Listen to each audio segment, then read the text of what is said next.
இந்த பணமரத்துல முட்டி கட்டியா இருக்கிறாங்க முட்டி கட்டியா கல்லுக்கு கோழிக்கு கொண்டாட்டம்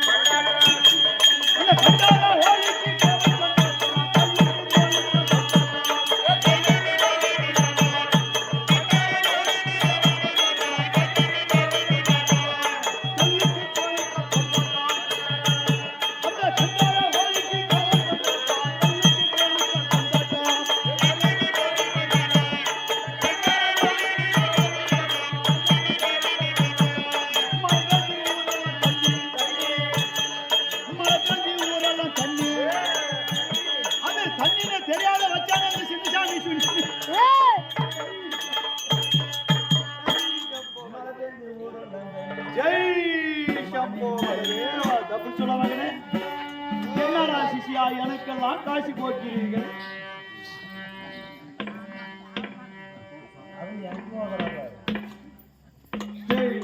மகனே உளுந்து கும்பிடுறா எங்கடா இன்னொரு சிஷியன் உளுந்து கும்பிடு ஆசீர்வாதம் உண்டாகட்டும் நல்லா உளுந்து கும்பிடு சேரியில் உட்கார்ந்து தூங்கி கொண்டு இருக்கிறாய் தப்புளு சொல்ல மகனே இப்படி வாடா தப்புளு சொல்ல மகனே உளுந்து கும்பிடுறா சாமிக்கள் ஆசீர்வாதம் கொடுக்காத நீ எப்படி ஆசீர்வாதம் கொடுக்கிறாய் என்ன மாதிரி ஜெய் சம்போ மகதேவா ஆசீர்வாதம் ஜவமாலை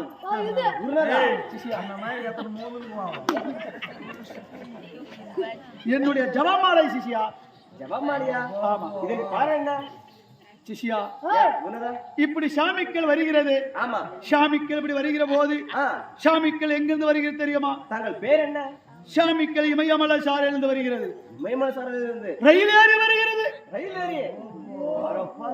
என்ன ரயில் சாமி திருட்டு ரயில் ஏறி வருகிறது என்ன ரயில் திருட்டு ரயில் சாமி திருடா ரயில் திருடா தப்புள் சொல்ல மகனே ரயில் எப்படி திருடாகும் சாமி தான் திருட்டு சாமி எப்படி இப்ப சாமிக்கள் ரயில் ஏறுகிற போது எப்படி திருட்டு சாமி என்று கேட்கிறார் சாமி ரயிலில் ஏறி டிக்கெட் வாங்காத வந்துருத்தான் டிக்கெட் வாங்க வரையே செக்கிங் வந்து என்ன பண்ணுவ செக்கிங் வந்து ஒரு வாரம் பெட்டிக்குள்ளே இருக்கிறார் நீ உண்பதற்கு ஆதாரம் என்ன செய்வாய் என்று கேட்கிறார் பாத்ரூம்ல வந்து கேள்வன் தப்பு சொல்ல மகனே பாத்ரூம்லயா செக்கிங் என்ன பண்ணுவேன் பாத்ரூம்ல ஒளிந்து கொண்டிருந்தால் செக்கிங் போய் ஒரு வாரம் அங்கே இருந்தால் உண்பதற்கு ஆதாரம் என்ன செய்வாய் சிஷியா இது உனக்கு தெரியாதா தெரியாது சாமி தப்பு சொல்ல மகனே அந்த பாத்ரூம்ல இருக்குது அல்லவா பழைய பஞ்சாமரத்தை அள்ளி அள்ளி அப்பிக்கொள்வேன் பாத்ரூம் பஞ்சாமரமா அவ பீக்கிற சாமி மகனே உன்னை பொட்ட நாயாக சபித்து விடுவேன் இவனை கொடுத்து விடுவேன்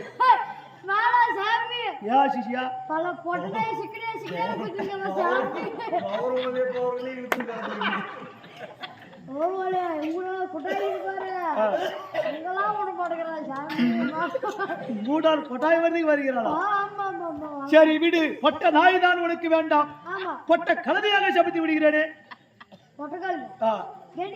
இவனவே கொடுக்கிறேன்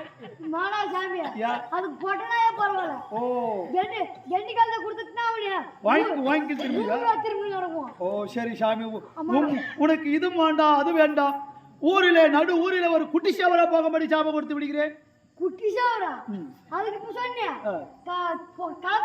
அதே பரவாயில்ல யா சாமி நடுவுல குட்டி சேவரா கொடுத்துட்டுனா வேணா ஆட்டாரம் கிளம்பி வந்தாலும் வச்சுக்க இப்படி ஸ்ட்ரைட்டா போவாங்க மூத்தத்தை கிளப்பி விடுவாங்க கரைந்து விழுந்து விடுவாய் என்கிறார் இந்த சாபமே எனக்கு வேண்டாம் சரி இருக்கட்டும் அப்படி இருந்தாலும் சாமிக்கள் இப்படி வருகிறாயே இதன் மகிமை என்னன்னு கேட்கிறீர்கள் இதன் மகிமை சொன்னால் நீங்க வாங்கி செல்வீர்களா இதெல்லாம் ஜவமாலை சாமிக்கள் எங்கெங்கே அமர்வது இப்ப பார்த்தால் அங்கங்கே உத்ராசி கொட்டையை அணிந்திருக்கிறார்கள் அந்த மாதிரி இந்த சாமிக்கள் எங்கே வேண்டுமானால் அணிந்திருக்கும்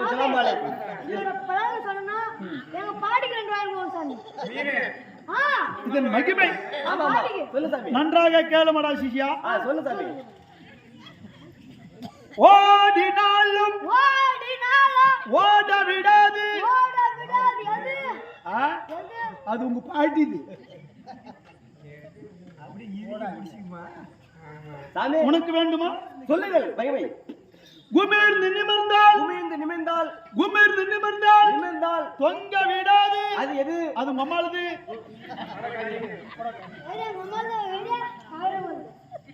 சிஷ்யா, சாபத்துக்கு ஆளாகாதே. இது இன்னொரு மகிமை என்ன தெரியுமா? எகிரினாலும் மேலுக்கு கீழுக்கு எகிரினாலும் எகிர விடாது. அது உட்கார்ந்து இதன் மகிமை எப்படிடா சிஷ்யா? நல்ல மகிமை சாமி சொல்றேன். சரி, இப்படி இருந்தாலும் சாமிக்கள் இப்படி வருகிறது. சாமிக்கள் யாருன்னு தெரியுமா? சாமி பேர் என்ன? சாமிக்கள் யார் என்று சொல்கிறேன். ஆமா. சாமிக்கள் எப்படி வந்திருக்கிறது? ஆமாமா. சாமிக்கள் எப்படி வருகிறது? இப்ப பாருங்கள், சாமி சொல்கிறது. ஏன் இந்த தேவசேன அனைவரும் வந்திருக்கும் போது என்னை மட்டும் குறிப்பிட்டு உங்களுக்கு திருமணம் ஆகியிருக்க கேட்கிறேன். என்னை மட்டும் கேட்கவில்லை, அத்தனை முனிவர்களையும் நான் ஆராய்ந்து வந்து விட்டேன். அத்தனை சொல்லிட்டாங்க.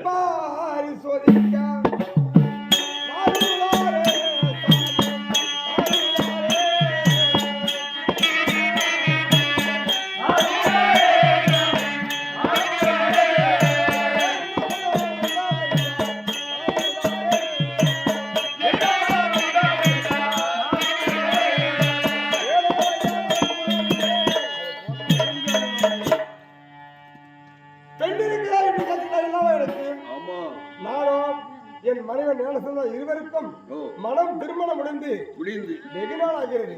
எனக்கா 60 வயது, சரி. என் மனைவிக்கா 40 வயது ஆகிறது. ஆமா, திருமணம் முடிந்து நாட்களாக ஆணுக்கு பெண்ணாக பெண்ணுக்கு ஆணாக நான் வாழ்ந்து வருகின்றோம். திருமணம் ஆகியிருக்குது ஐயா. புத்திர பாக்கியம் இல்லை. ஐயா, புத்திர பாக்கியமா? உடம்பெல்லாம் வலிக்குது ஐயா. புத்திர பாக்கியம் உண்டா இல்லையா? 21 தலைமுறையாக வாழையடி வாழையோ ஓ, நாங்கள் வாழ்ந்து வருகிறோம் தவிர சரி. எங்களுக்கு பிள்ளை புத்திரமாக என்பது கிடையாது ஐயா. புத்திர பாக்கியம் இல்லை. இல்லை, பிள்ளைகள் இல்லையா? இல்லையா? சரி, ஒரு அண்ணன் பிள்ளை எடுத்து வளர்றது உண்டா?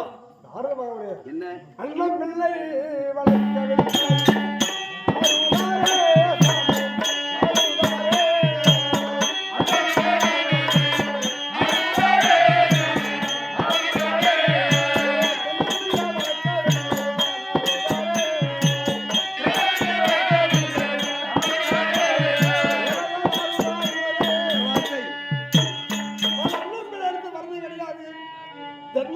தென்னை பிள்ளை என்று சொல்லக்கூடிய இடத்து வளர்ந்து கிடையாது. சரி. கீரி பிள்ளை என்று சொல்லக்கூடிய இடத்து வளர்ந்து கிடையாது.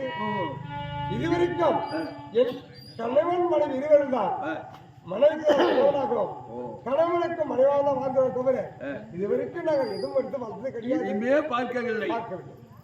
சரி. மானத்திலே இந்த மானம் என்று சொல்லக்கூடிய மானத்திலே மாசம் இருந்தாலும் என் மனைவி கர்ப்பத்திலே அங்கத்தில் கருவு கட்டது கிடையாது. நாங்கள் அதுதான் வாழ்ந்து இருக்கின்றோம். அப்படியா? கொஞ்ச நேரம் பொறுங்கள். இந்திரமன்னா, நாரத மகாமுனிவரே, உச்சிமாபுரி ஆண்டு வரக்கூடிய உச்சிமாமுனிவருடைய பிள்ளை மிருகண்டையர். மிருகண்டையருக்கு ஞானச்சந்தா 2 பெண்ணானவன்.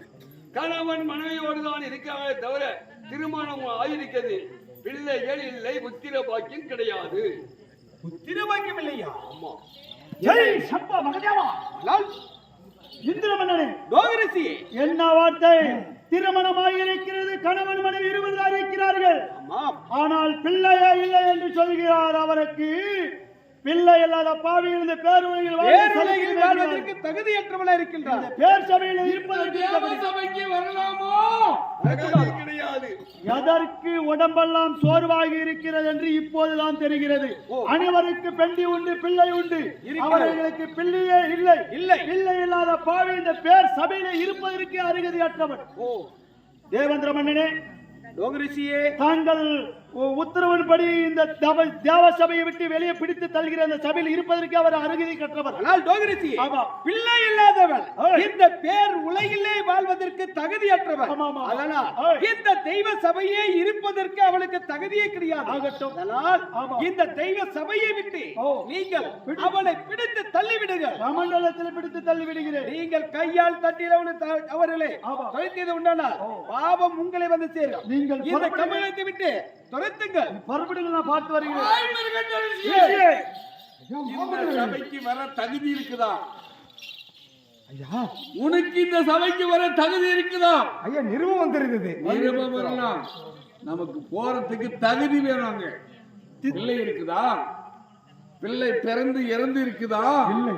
உன் மனைவி வயிற்றிலே கருவி இருந்ததா?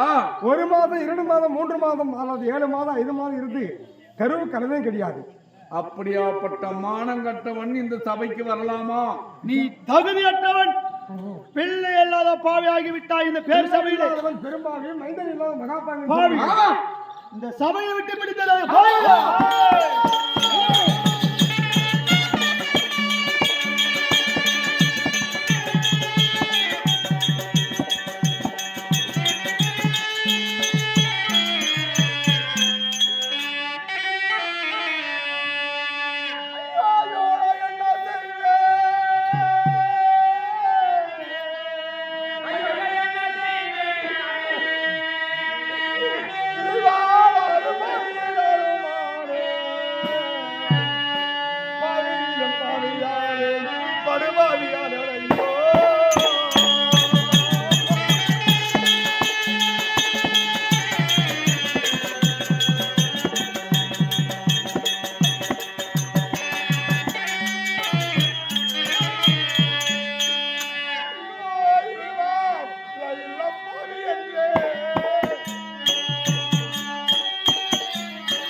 கட்டிய மனைவி இதுவரைக்கும் கணவனுக்கும் அறிவாகவும் மணவன் கழிவாகவும் இருவர்களும் நம்ம நாட்டிலே சுகமா வாழ்ந்து வரும் தருணத்தில் இந்த தேவலோகத்தில் வரும் நேரத்தில் இந்த பிள்ளை இல்லப்பாவி என்றே